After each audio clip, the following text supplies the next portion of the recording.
ಏನೋ ಗೊತ್ತಿಲ್ಲದೆ ಇರೋರನ್ನ ಪೀಡಿಸಿದ್ರೆ ಅವರೇನ್ರಿ ಹೇಳ್ತಾರೆ? ಅಧಿಕಾರ ಇದೆ ಅಂತ ಅಮಾಯಕರ ಮೇಲೆ ಕೈ ಮಾಡಬೇಡಿ. ಕಾಕಿ ಬಟ್ಟೆ ಇರೋದು ಕಾಯೋದಕ್ಕೆ, ಕಾಡೋದಕ್ಕಲ್ಲ. ಎಲ್ರೂ ಸರಿಯಾಗಿ ಕೇಳಿಸ್ಕೊಳ್ಳಿ.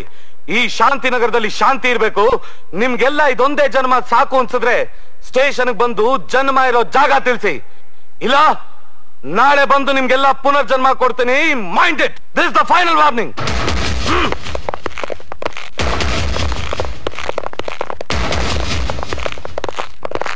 ನಿನ್ ಮನೆ ಹಾಳಾಗ, ನಿನ್ ಹೆಂಡತಿ ಮುಂಡೆ ಆಗ, ನಿನಗ್ ಬರ್ಬಾರ್ದು ಬರ. ಸಾಕ್ ನಿಲ್ಸ್ರಮ್ಮ.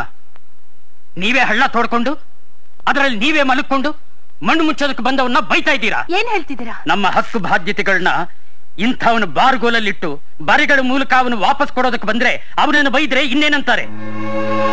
ಸ್ವಾತಂತ್ರ್ಯ ದಿನಾಚರಣೆ ದಿನ ಅಮರ್ ಸತ್ಯಕ್ಕಾಗಿ ಹೋರಾಡ್ದ. ಅವತ್ತು ನೀವೆಲ್ಲ ಕಣ್ಣು ಮುಚ್ಕೊಂಡಿಲ್ದೆ ಅವನಿಗೆ ಬೆಂಬಲವಾಗಿ ನಿಂತಿದ್ದಿದ್ರೆ ನಮ್ಗೆ ಇವತ್ತು ಈ ಗತಿ ಬರ್ತಿರ್ಲಿಲ್ಲ. ಕೆಲಸದ ಆಸೆ ತೋರಿಸಿ ಲಂಚ ತಕೊಂಡು ಕೊಲೆ ಮಾಡಿಸಿದ ಮಿನಿಸ್ಟರ್ನ ನ್ಯಾಯಾಲಯದಲ್ಲಿ ನಿಲ್ಲಿಸಿದ ಅಮರಿಗೆ ನ್ಯಾಯ ಸಿಗ್ಲಿಲ್ಲ, ಶಿಕ್ಷೆ ಆಯ್ತು. ಆಗ್ಲೂ ನಾವು ಅವನು ಉಳಿಸ್ಕೊಳ್ಳೋ ಪ್ರಯತ್ನ ಮಾಡ್ಲೇ ಇಲ್ಲ. ಅವನು ಇಷ್ಟೆಲ್ಲ ಮಾಡಿದ್ದು ಯಾರಿಗಾಗಿ? ಅವನ ಮನೆಯವ್ರಿಗಾಗ ಅಲ್ಲ, ನಿಮಗಾಗಿ, ಈ ಶಾಂತಿನಗರದ ಜನತೆಗಾಗಿ. ಅದಕ್ಕೆ ಬದಲಾಗಿ ನೀವು ಅವನು ಕೊಟ್ಟ ಬಹುಮಾನ ಏನು? ಅವನ ತಾಯಿ ತಂಗಿ ಸಾವು. ಬೇಡಪ್ಪ, ನಾವೀಗ್ಲೇ ನೊಂದಿದ್ದೀವಿ, ನಮ್ಮನ್ನ ಇನ್ನೂ ನೋಯಿಸ್ಬೇಡ. ನಾನೇನ್ರೋ ನೋಯಿಸೋದು? ಈ ಶಾಂತಿನಗರಕ್ಕೆ ಶನಿ ವಕ್ರಿಸಿದೆ. ನೀವ್ ಹೀಗೆ ಸುಮ್ಮನೆ ಇದ್ರೆ ಮನೆ ಬಾಗಿಲಿಗೆ ಬಂದಿರೋ ಶನಿ ಹೆಗಲೇರಿ ಬಿಡುತ್ತೆ. ಹಾಗಾಗ್ಬಾರ್ದಪ್ಪ, ಇದಕ್ ನೀನೇ ಒಂದ್ ದಾರಿ ತೋರಿಸು. ಇಂಥ ಹಲ್ಕ ಜನ ಬಗ್ಗಿದ್ರೆ ಜುಟ್ಟು ಹಿಡಿತಾರೆ, ಎದ್ರೆ ಕಾಲು ಹಿಡಿತಾರೆ. ನಮ್ ಜುಟ್ಟು ಹಿಡಿಯೋದಕ್ಕೆ ಬಂದಿದ್ನಲ್ಲ SI, ಅವನು ನಮ್ ಕಾಲು ಹಿಡಿಯೋ ಹಾಗೆ ಮಾಡ್ಬೇಕು.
ಎಂಥ ತಪ್ಪು ಮಾಡ್ತಿದ್ದೀರಾ ಗೊತ್ತಾ? ಒಬ್ಬ ಪೊಲೀಸ್ ಆಫೀಸರ್ ಮೇಲೆ ಕೈ ಮಾಡೋದು ದೊಡ್ಡ ಅಪರಾಧ. ಅದೇ ಒಬ್ಬ ಪೊಲೀಸ್ ಆಫೀಸರು ನಮ್ಮಂಥವ್ರ ಮೇಲೆ ಕೈ ಮಾಡಿದ್ದು ಅಪರಾಧ ಅಲ್ವೋ? ರಾಜಶೇಖರ್, ಏನ್ರಿ ಇದೆಲ್ಲ? ರೀ, ಅಲ್ಲಿ ಅವ್ರನ್ನೇನ್ರಿ ಕೇಳ್ತೀರಾ? ಇಲ್ಲಿ ನಮ್ಮನ್ ಕೇಳ್ರಿ. ಆ ಅಮರ್ ಇರೋ ಜಾಗ ತೋರಿಸ್ತಿದ್ರೆ ಎಲ್ಲರನ್ನು ಹೊಡೆದು ಜನ್ಮ ಜಾಲಾಡಿಸ್ತೀವಿ ಅಂತ ಹೆದರ್ಸಿದ್ದು ಅಪರಾಧ ಅಲ್ವಾ? ಅವನಿರೋ ಜಾಗ ಗೊತ್ತಿಲ್ಲ ಅಂದಿದ್ದಕ್ಕೆ ನೋಡಿ ಸರ್, ನಿಮ್ ಡಿಪಾರ್ಟ್ಮೆಂಟ್ ಎಂತ ಬಹುಮಾನ ಕೊಟ್ಟಿದೆ ಅಂತ. ನೋಡಿ ನಿಮ್ಮ ಡಿಪಾರ್ಟ್ಮೆಂಟ್ನವರು ಇಲ್ಲಿವರೆಗೂ ಲಂಚ್ಕೋರ್ರು ಅಂತ ಪಟ್ಟ ತಗೊಂಡಿದ್ರು. ಈಗ ನಮ್ಮಂಥವ್ರು ಚಟ ಕಟ್ಟೋಕ್ಕೂ ಶುರು ಮಾಡಿದ್ದಾರೆ. ಅಲ್ಲ ಸರ್, ನಿಮ್ ಡಿಪಾರ್ಟ್ಮೆಂಟ್ ನಲ್ಲಿ ಇರೋರ್ಗೆ ಸ್ವಲ್ಪನಾದ್ರೂ ಹೃದಯ, ಮನುಷ್ಯತ್ವ ಏನೂ ಇಲ್ವಾ? ಐ ಆಮ್ ಸಾರಿ, ದಯವಿಟ್ಟು ಕ್ಷಮಿಸಿ. ನಮ್ಮವ್ರು ಹೀಗೆಲ್ಲ ನಡ್ಕೋತಾರೆ ಅಂತ ನನಗ್ ಗೊತ್ತಿರ್ಲಿಲ್ಲ. ಮೊದ್ಲು ನಿಮ್ಗೇನು ಗೊತ್ತಾಗಲ್ಲ ಸರ್. ಎಲ್ಲ ಮುಗಿದ ಮೇಲೆ ಗೊತ್ತಾಗೋದು. ಪ್ರಾಣ ಹೋದ್ಮೇಲೆ ಸತ್ತಿದ್ದಾರೆ ಅಂತ ಗೊತ್ತಾಗುತ್ತೆ, ಬೆಂಕಿ ಹಾರಿದ್ಮೇಲೆ ಸುಟ್ಟಿದೆ ಅಂತ ಗೊತ್ತಾಗುತ್ತೆ ಅಲ್ವಾ? ಹೋಗ್ಲಿ, ನೀವೇನ್ ಮಾಡ್ತಾ ಇದ್ದೀರಿ ಅಂತ ಏನಾದ್ರೂ ಗೊತ್ತಿದ್ಯಾ? ಗೊತ್ತಿಲ್ದಿದ್ರೆ ಹೇಳಿ, ಯೂನಿಫಾರ್ಮ್ ಬಿಚ್ಚಿ ಬನ್ನಿ, ತೋರಿಸ್ತೇವೆ. ನೋಡಿದ್ರೇನ್ರಿ, ನೀವು ಮಾಡಿರೋ ಬೇಜವಾಬ್ದಾರಿ ಕೆಲಸದಿಂದ ನಮ್ಮ ಡಿಪಾರ್ಟ್ಮೆಂಟ್ ತಲೆ ತಗ್ಸೋ ಹಾಗೆ ಮಾಡ್ಬಿಟ್ರಲ್ರಿ. ನಾವು ಗೂಂಡಾಗಿರಿನ ತಡೆಗಟ್ಟಬೇಕು ಅಂತ ಪ್ರಯತ್ನ ಪಡ್ತಾ ಇದ್ರೆ ನೀವೇ ಗೂಂಡಾಗಿರ ತರ ನಡ್ಕೋತಾ ಇದ್ದೀರಲ್ರಿ. Sir, practical problem. Police station ದೇವಸ್ಥಾನ ಇದ್ದ ಹಾಗೆ. ಅದರಲ್ಲಿರೋ ನಾವುಗಳೆಲ್ಲ ಪೂಜಾರಿಗಳು, ಕಷ್ಟ ಅಂತ ಬರೋರು ಭಕ್ತಾದಿಗಳು. ಅವ್ರ ಕಷ್ಟನ ತಿಳ್ಕೊಂಡು ಪರಿಹಾರ ನೀಡೋದೇ ನಾವು ಕೊಡೋ ಪ್ರಸಾದ. ಅಂತ ಪೂಜಾರಿ ಆಗೋಕ್ ಯೋಗ್ಯತೆ ಇಲ್ದಿದ್ಮೇಲೆ you are unfit to be a police officer. ಈಗಿನಿಂದ ನಿಮ್ಮನ್ನು ಸಸ್ಪೆಂಡ್ ಮಾಡಿದೀನಿ. ಬಟ್ಟೆ ಬಿಚ್ಚ ಹೋಗ್ರಿ. I say do it now.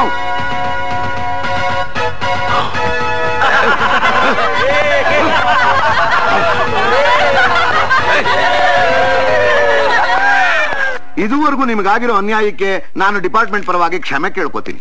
ಇನ್ನು ಮುಂದೆ ಹೀಗಾಗದಿರೋ ಹಾಗೆ ನಾನು ನೋಡ್ಕೋತೀನಿ. ಸರ್, ಇಷ್ಟೆಲ್ಲ ಆಗಿದ್ದು ಅಮರ್ಗಾಗಿ. ಅವನು ನೀವು ತಿಳ್ಕೊಂಡಿರೋ ಹಾಗೆ ಕೆಟ್ಟವನಲ್ಲ ಸರ್. ಅವನಿಗೆ ನ್ಯಾಯ ಸಿಕ್ಲಿಲ್ಲ ಅಂತ ಕೆಟ್ಟವನಾದ ಅಷ್ಟೇ.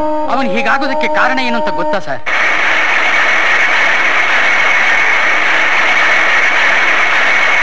ಬಿಸಿ ಬಿಸಿ ಸುದ್ದಿ. ಕುಮಾರ್ ಕೊಲೆ ಪ್ರಕರಣಕ್ಕೆ ಹೊಸ ತಿರುವು. ಲಾಕಪ್ ಡೆತ್ ಶಂಕೆ. ಮಂತ್ರಿ ಮಹಾದೇವಯ್ಯನ ಕೈವಾಡ. ಬಿಸಿ ಬಿಸಿ ಸುದ್ದಿ.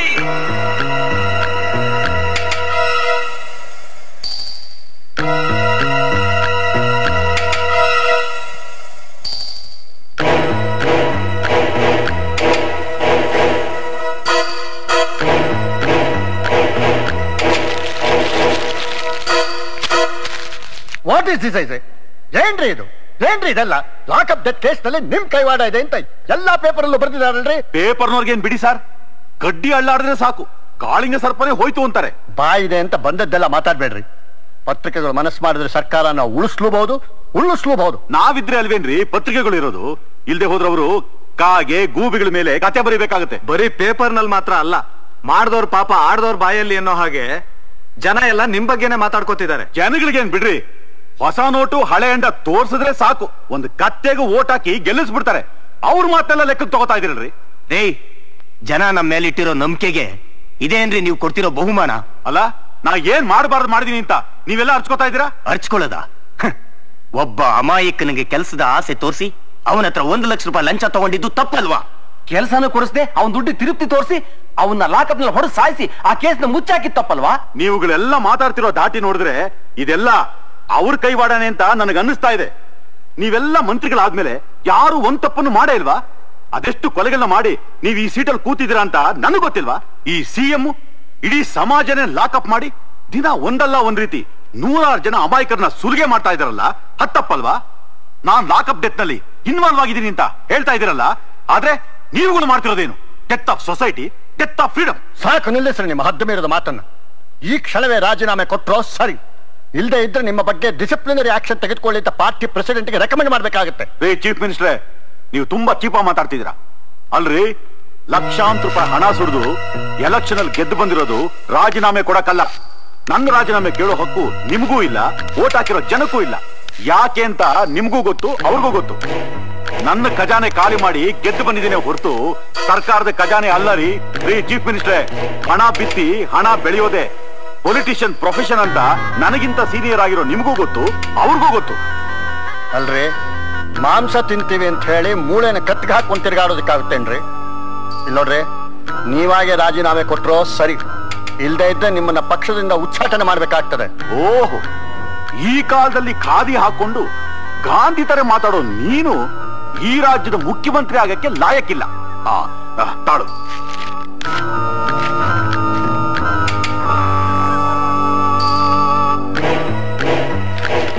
ತಗೋ ನನ್ನ ರಾಜೀನಾಮೆ.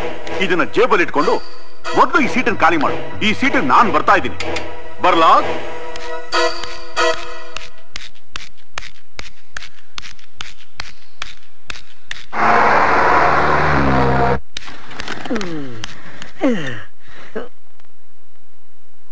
ಎಲ್ಲಿಗೋ ಹೋಗ್ತಿದ್ಯಾ? ಉಗಿರಿ ಮೊಗ್ಗೆ ಇದ್ರೆ ಈ ಊರು, ಬಿದ್ರೆ ಮುನ್ನೂರು ಅನ್ನಂಗೆ ನಾವ್ ಎಲ್ಲಿಗಾದ್ರೂ ಹೋಗ್ತೀವಿ. ನಿಮ್ಗೆ ಯಾಕ್ರಿ? ಲೋ ಯಾಟೆ, ನೀ ಎಲ್ಲಿಗೆ ಹೋದ್ರು ನನಗಿಂತ ಒಳ್ಳೆದನಿ ಸಿಗಲ್ವೋ? ತೆಗಿರಿ ಯಾತ್ರ ಸೇಮೆ ದಾಣಿ ನೀವು. ಯಾವಾಗ ಏನ್ ಕೇಳಿದ್ರು ಬೆಳಿಗ್ಗೆ ಶೇವಿಂಗ್ ಮಾಡುವಾಗ ಜ್ಞಾಪ್ಸು ಅಂತೀರಾ ಅಲ್ರಿ. ಈಗ ಮಿನಿಸ್ಟರ್ ಆಗಿದ್ದೀರಾ, ಮುಂದೆ ಪ್ರೈಮ್ ಮಿನಿಸ್ಟರ್ ಆಗ್ತೀರಾ ಅಂತ ನಾನ್ ಅನ್ಕೊಂಡ್ರೆ ಎಮ್ಮೆ ಮೇಲೆ ಕುತ್ಕೊಂಡ್ ಬರಂಗ ಆಗಿದ್ರಲ್ರಿ. ಹಾಗನ್ಬೇಡ್ವೋ, ಮುಂದೆ ನಾನು ಮುಖ್ಯಮಂತ್ರಿ ಆಗೋನು. ಉಗಿರಿ ಮಕ್ಕೆ ರೀ, ಒಂದ್ಸರಿ ಆದ್ರೂ ನಿಮ್ ಮಕಾನ ಕರೆಕ್ಟ್ ಆಗಿ ಕನ್ನಡಿ ನೋಡ್ಕೊಂಡಿದ್ರೇನ್ರಿ? ಆ ನಿಮ್ ಲಾಯರು ಜಾಗ್ಟೆ ಹೊಡೆದ.